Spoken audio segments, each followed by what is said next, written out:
Hello നമസ്കാരം അല്ലെങ്കിൽ സുഖല്ലേ നമ്മളെ വിവാഹ ജീവിതത്തിലേക്ക് കടക്കാന്ന് പറഞ്ഞു കഴിഞ്ഞാൽ ഏതൊരു യുവതി ആയിക്കോട്ടെ യുവാവായിക്കോട്ടെ എല്ലാവരും ഭയങ്കര പ്രതീക്ഷയിലായിരിക്കും. അതായത് നമ്മുടെ ലൈഫിൽ എന്തോ ഒരു വലിയൊരു മാറ്റം വരാൻ പോവാ. അപ്പൊ നമ്മൾ അതിനനുസരിച്ച് നന്നായിട്ട് പ്രിപ്പയർ ആയിട്ട് നമ്മുടെ ജീവിതകാലത്തുള്ള സമ്പാദ്യങ്ങൾ മുഴുവൻ ചെലവഴിച്ചുകൊണ്ട് കല്യാണം കഴിക്കുക. അങ്ങനെ എന്താ പറയാ പുതിയൊരു ലൈഫിൽ കടക്കാൻ പോവല്ലേ. അപ്പൊ ആ എക്സൈറ്റ്മെന്റിൽ നമ്മൾ പലതും ചെയ്യും. കാനഡയിൽ പഠിക്കാൻ വന്ന് മെനക്കെട്ട് ചെയ്ത ഒരു യുവാവ്, ആ യുവാവ് കല്യാണപ്രായമായി നാട്ടിൽ നിന്ന് കല്യാണം കഴിച്ചു.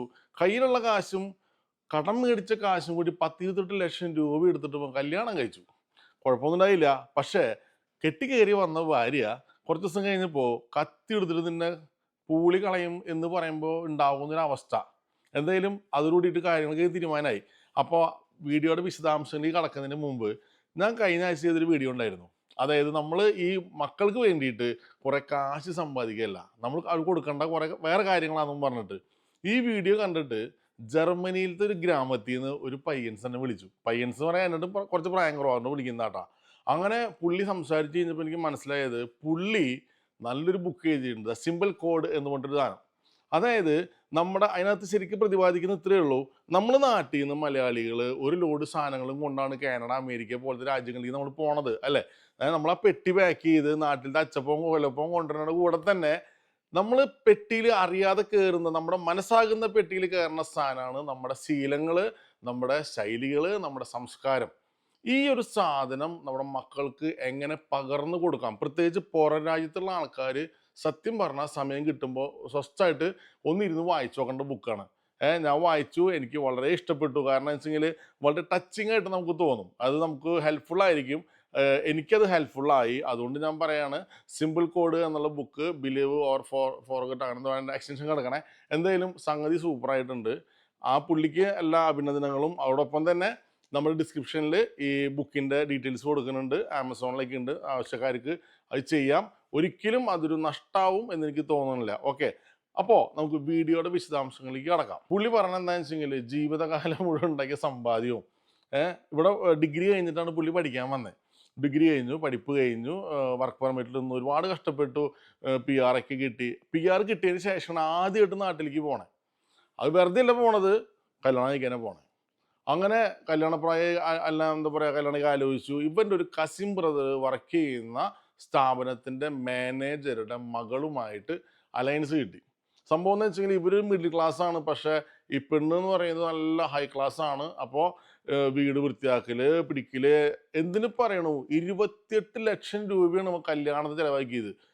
28 ലക്ഷം എന്ന് കേട്ടപ്പോൾ ഞാൻ സത്യം പറഞ്ഞാൽ ഞെട്ടി. കാരണം ഒരു പെൺകുട്ടിയുടെ കല്യാണമാണെങ്കിൽ കുറച്ച് സ്വർണം മേടിച്ചെന്നാലും പറയാം. ഞാൻ ചോദിച്ചു പോകുമ്പോൾ പറഞ്ഞു 3 ദിവസമായിരുന്നു കല്യാണത്തിന്റെ പരിപാടി, പറമ്പ് നിറച്ച് ഭക്ഷണമായിരുന്നു പറയണത്. എനിക്ക് മനസ്സിലാവണില്ല എന്ത് ഈ ആൾക്കാർ ഇങ്ങനെ ചെയ്യണത്. എന്തിലാവട്ടെ, ഇപ്പൊ അവന്റെ ഒരു പേഴ്സണൽ. അപ്പോൾ എനിക്ക് അവനോട് ഇഷ്ടപ്പെടാത്ത കാര്യം ഞാനോട് അപ്പോഴേ പറഞ്ഞു. നീ കാണിച്ച ഏറ്റവും വലിയ ബ്ലണ്ടർ എന്താണെന്ന് വെച്ചെങ്കിൽ ഇല്ലാത്ത കാശ് അപ്പുറത്തൊരു പുറം പറമ്പ് വിൽക്കാൻ ഇട്ടിട്ടുണ്ടായിരുന്നു. അത് കച്ചവടമായില്ല. അപ്പോൾ ഒരു പണി ചെയ്തു, തൽക്കാലം എന്ത് ചെയ്തു, അത് വെച്ച് ലോൺ എടുത്തു.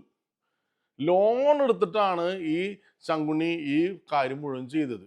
അതെനിക്ക് അത്ര ഇഷ്ടപ്പെട്ടില്ല. കാരണം ഒരു ആൺകുട്ടിയുടെ കല്യാണം, ആൻ്റെ ആയാലും പെണ്ണിൻ്റെ ആയാലും കല്യാണമൊക്കെ ഒന്ന് തന്നെ. പക്ഷെ എന്നാലും ഞാൻ പറഞ്ഞത് അത്ര അങ്ങോട്ട് ചെയ്യേണ്ട കാര്യമുണ്ടോ എന്നുള്ളത് അതൊക്കെ അവരുടെ പേഴ്സണൽ ചോയ്സ്. പക്ഷേ വ്യക്തിപരമായിട്ട് എനിക്ക് ഇഷ്ടപ്പെട്ടില്ല. അതവിടെ ഇരിക്കട്ടെ. അങ്ങനെ പുള്ളി കല്യാണമൊക്കെ കഴിച്ച് ഗംഭീരമായി കഴിഞ്ഞു, ഹണിമൂണിങ് കഴിഞ്ഞു. പക്ഷേ കാര്യങ്ങൾ അങ്ങോട്ട് നടന്നില്ല. സോഷ്യൽ മീഡിയ ആയതുകൊണ്ട് ഇത് വിട്ട് പറയാൻ പറ്റില്ലല്ലോ നമുക്ക്. കാര്യങ്ങളൊക്കെയാണ് നടക്കണില്ല. അങ്ങനെ പുള്ളി ഒരു ദിവസം ഈ പറഞ്ഞ കസിൻ ബ്രദർ ഉണ്ടല്ലോ, ഈ കല്യാണം ഒപ്പിച്ചോൻ, അവൻ്റെ അടുത്തിന് വർത്താനം പറഞ്ഞ ഒരു എന്താ പറയുക 2-3 വയസ്സിന് മൂത്തതവൻ. അപ്പോൾ സംസാരിച്ച് പറഞ്ഞാൽ അത്ര അങ്ങോട്ട് ഹാപ്പി അല്ലടാ, കാരണം അങ്ങോട്ട് ആയില്ല. അപ്പോൾ ഇവൻ പറഞ്ഞു കൊടുത്തു, എടാ നമ്മളാണ് നമ്മുടെ ഒരു മെയിൽ ഷോവനിസം എന്നൊക്കെയും പറയില്ല, നമ്മളാണ് മുൻകൈ എടുക്കണ്ടേ, കുറച്ച് എതിർപ്പൊക്കെ ഉണ്ടാവും, മൈൻഡ് ചെയ്യണ്ടെന്ന് പറഞ്ഞിട്ട് അവസാനം നമ്മുടെ ആസിഫ് അലിയുടെ സിനിമ പോലെ ഇവൻ റേപ്പിസ്റ്റായി മാറി. വീട്ടുകാരുടെ മുമ്പിലാകെ നാണം കിട്ടു. ആ പിടിക്കലും എന്താ പറയുക മാന്തലും ഒക്കെ ആകെ പ്രശ്നമായി. അങ്ങനെ അതൊക്കെ സോൾവ് ആയി. അതിനുശേഷം ഇവൻ ഈ പെണ്ണുമായിട്ട് സംസാരിച്ചു. ഇവൾക്ക് എപ്പോഴും തലവേദനയാണ്. എപ്പോഴും തലവേദന എന്ന് പറഞ്ഞാൽ 24 മണിക്കൂർ പെണ്ണിന് തലവേദനയാണ്. അപ്പോൾ ഇങ്ങനെ അവസാനം സംസാരിച്ച് കഴിഞ്ഞപ്പോൾ മനസ്സിലായി ഇവർക്കൊരു ഹോർമോൺ ഡെഫിഷ്യൻസി എന്നുള്ള സംഭവമുണ്ട്. ഇവർക്ക് പെണ്ണാണെങ്കിലും പെണ്ണിൻ്റെതായ എല്ലാ ഗുണങ്ങളും ഇല്ല. ഓക്കെ, അതായത് കാര്യങ്ങളൊന്നും നടക്കില്ല എന്നർത്ഥം. അങ്ങനെ ഇവനാകെ ഒരു ദിവസം ഇവൻ യാദൃശ്ചികമായിട്ട് ഇങ്ങനെ കൊച്ചിനെ ഹഗ് ചെയ്തപ്പോൾ ഇവിടെ നേരെ പോയിട്ട് കത്തി എടുത്ത് വന്നിട്ട് പറഞ്ഞു, ഇനി എൻ്റെ മേത്ത് തൊട്ട് ഞാൻ കൊന്നളയെന്ന് പറഞ്ഞു. ഇതൊരു കൂടിയിട്ട് ചെക്കൻ്റെ സകല കിളിയും പോയി. നിങ്ങളൊന്ന് ആലോചിച്ച് നോക്കണം. അത് കാനഡയിൽ പഠിക്കാൻ വന്ന് എല്ലാം കഴിഞ്ഞിട്ട് 5 or 6 വർഷത്തിന് ശേഷം ഞാനിനി കല്യാണം കഴിഞ്ഞിട്ട് എൻ്റെ ഭാര്യേനെയും കൊണ്ട് ഇങ്ങോട്ട് വരുള്ളൂ എന്നും പറഞ്ഞ് ഇവിടെ അടിപൊളി പാർട്ടിക്ക് കൊടുത്തിട്ട് പോയ ഈ മച്ചാൻ 2.5 മാസം ആകുമ്പോഴേക്കും ഭാര്യ ഇല്ലാണ്ട് ഒറ്റയ്ക്ക് ഇങ്ങോട്ട് തിരിച്ചു കയറി പോന്നു. സംഭവം എന്താ വെച്ച് കഴിഞ്ഞാൽ ഇവന് രാത്രി കിടന്നിട്ട് ഉറങ്ങാൻ പറ്റണില്ല.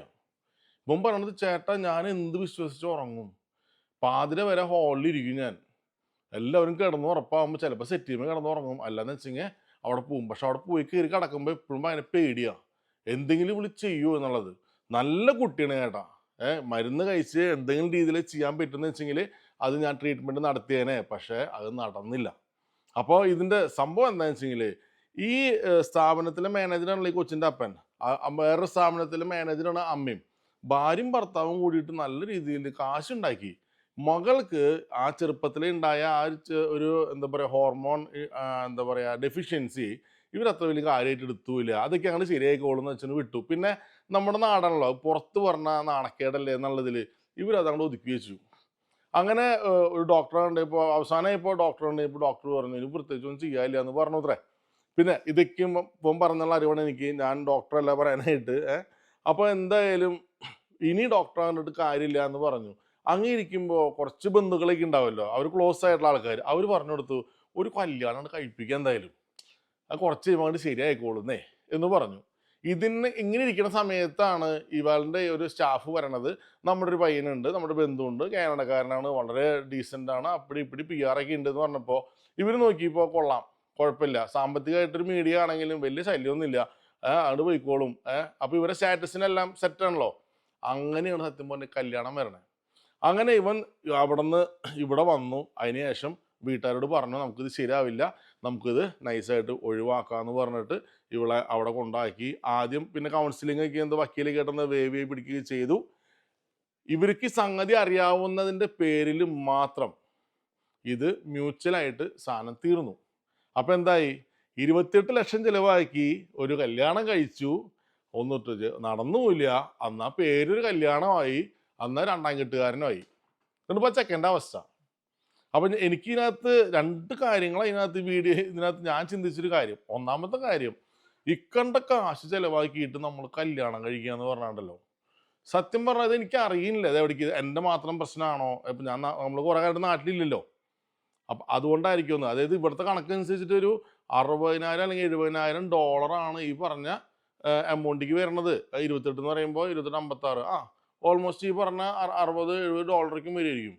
അപ്പോൾ അത്രയ്ക്കും ചിലവാക്കിയിട്ട് കല്യാണം കഴിക്കുക എന്ന് പറഞ്ഞു കഴിഞ്ഞാൽ എനിക്കതെന്തോ അഡ്മിറ്റ് ചെയ്യാൻ പറ്റിയില്ല. കാരണം അതിൻ്റെ ആവശ്യമുണ്ടോ എന്നുള്ളത്. രണ്ടാമത്തെ കാര്യം, ഇവൻ്റെ ഒരു ലൈഫിലെ വലിയ സംഭവമാണ്, അതിൻ്റെ പേരിൽ ചെയ്തു. ഈ പേരൻസ് എന്ത് കണ്ടിട്ടാണ് ഈ പെൺകുട്ടിയുടെ പേരൻസ് ഇവൻ്റെ തലയിലേക്ക് കൊച്ചിനെ വെച്ചു കൊടുത്തതെന്ന് എനിക്ക് ഇപ്പോഴും മനസ്സിലാവാത്തത്. ഇത് 20ാം നൂറ്റാണ്ടാണ്, 2020-ലാണ് നമ്മൾ ജീവിക്കണേ. എന്നിട്ട് പോലും ഇങ്ങനത്തെ ഒരു പ്രോബ്ലം ഉള്ള ഒരു കുട്ടീനെ അറ്റ്ലീസ്റ്റ് ഈ കാര്യം ഒരു ഹിൻഡ് പോലും കൊടുക്കാതെ നൈസായിട്ട് തല വെച്ച് കൊടുക്കാന്ന് പറയില്ലേ. എന്നിട്ട് ഈ സംഗതികളൊക്കെ സംസാരിച്ച് കഴിഞ്ഞപ്പോൾ ആദ്യം അവരൊന്ന് എതിർത്തെങ്കിലും പിന്നീട് കറക്റ്റായിട്ട് അവർ തന്നെ പറഞ്ഞു ഓക്കെ ഫൈൻ, സോറിയും പറഞ്ഞിട്ട് മ്യൂച്വൽ ഒപ്പിട്ടിട്ട് പണി അവസാനിപ്പിച്ചു എന്നുള്ളതാ. കഴിഞ്ഞ മാസമാണ് അവൻ്റെ കേസിൻ്റെ വിധി എല്ലാം കഴിഞ്ഞ സ്മൂത്തായി. ഇപ്പോഴാണ് പുള്ളി എന്നോട് കാര്യം പറയണേ, എല്ലാം കഴിഞ്ഞതിൻ്റെ പേരിൽ. ഇനിയിപ്പോൾ അടുത്തൊരു കല്യാണം എന്ന് പറയുമ്പോൾ ചേട്ടാ സത്യം പറഞ്ഞാൽ എനിക്ക് പേടിയുണ്ട്. അവൻ പറയാം കാനഡയിൽ എൻ്റെ കൂടെ പഠിച്ച നല്ല നല്ല കുട്ടികളൊക്കെ ഉണ്ടായിരുന്നു, അന്ന് അതങ്ങോട്ട് ചെയ്താൽ മതിയായിരുന്നു, വേണ്ടാന്ന് വെച്ചിട്ട് നാട്ടിൽ നിന്ന് കെട്ടാൻ പോയതാ. അറിയാവുന്ന പെൺപിള്ളേരോട് ഉണ്ടായിരുന്നു നല്ലത്, അതൊക്കെ നമ്മൾ ഒഴിവാക്കിയിട്ട് പോയിട്ട്. ഞാൻ അവിടെ പഠിക്കുന്ന സമയത്ത് എനിക്കൊരു ഗേൾ ഫ്രണ്ട്സോ ഒന്നും ഉണ്ടായിരുന്നില്ല ചേട്ടാ. അത്രയും ഇത്രയും വലിയ പരദേശയിൽ വന്നിട്ട് ഞാൻ വളരെ നല്ല കുട്ടിയായിട്ട് നടക്കുകയായിരുന്നു. അപ്പോൾ അത് അങ്ങനെ പറ്റിപ്പോയി.